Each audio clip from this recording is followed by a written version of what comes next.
I'm Matthew Kelly. Welcome back to Radical and Relevant, where each day we explore the genius of the Gospels by reflecting on today's Gospel reading and looking for a word or phrase or an idea to anchor our day in the life and teachings of Jesus.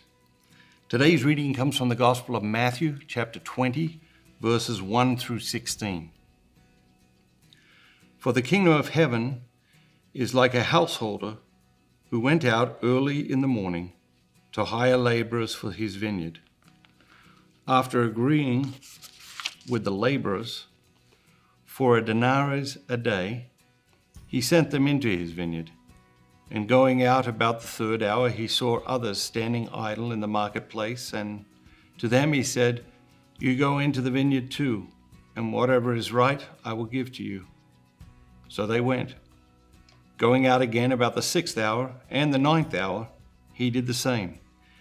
And about the 11th hour, he went out and found others standing. And he said to them, "Why do you stand here idle all day?" They said to him, "Because no one has hired us." He said to them, "You go into the vineyard too." And when evening came, the owner of the vineyard said to his steward, "Call all the laborers and pay them their wages, beginning with the last up to the first." And when those hired about the 11th hour came, each of them received a denarius. Now when the first came, they thought they would receive more, but each of them also received a denarius.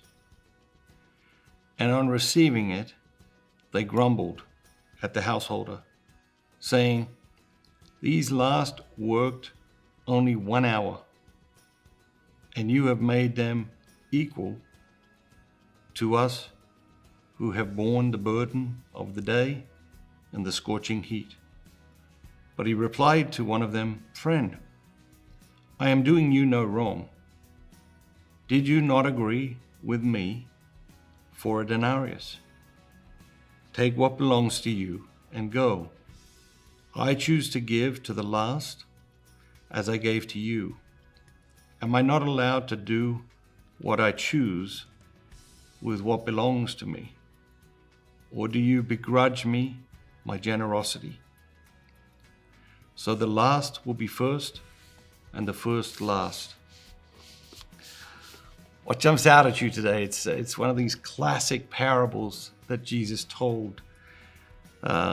Jesus constantly taking our lives and turning them upside down, which, as it turns out, is right side up.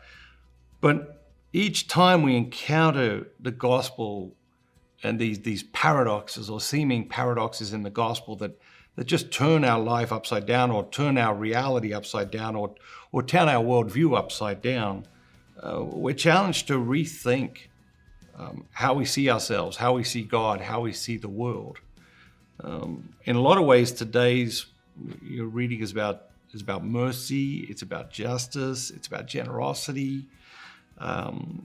We all have varying views of what equals justice in any given situation.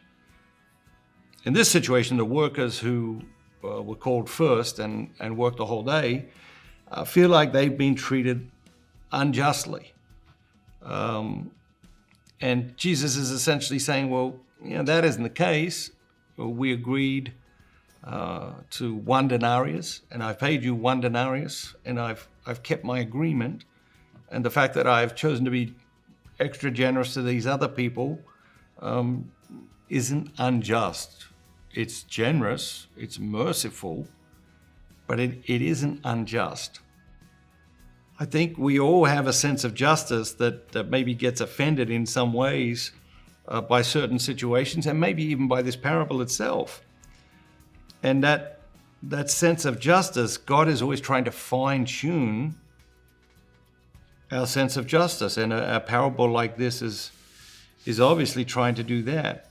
What strikes me is that Jesus is always creating these images about the kingdom of heaven. And the reality is that if 1 denarius equals the kingdom of heaven, you have no need for two. And, I think that we look at the parable and say, okay, well, what about the person who's lived a faithful, virtuous life from when they were very young? And then the person who converts on their deathbed. And then, we all go off to heaven, and, you see the person there who, lived a horrible life and then converted on their deathbed. Are you going to begrudge that that person is in heaven? I think not, because the mere fact that you are experiencing heaven would actually make you incapable of begrudging another person of experiencing heaven. And so the justice of the kingdom is difficult to understand. And it's important that we understand that it is difficult to understand. But I think what struck me most in today's reading was the line, "Do you begrudge me my generosity? Do you begrudge me my generosity?" I'm amazed how critical people are of other people's generosity. I'm amazed at what motivations or intentions or agendas that people assign to other people's generosity rather than just celebrating their generosity. Have an amazing day. Remember, be bold, be Catholic.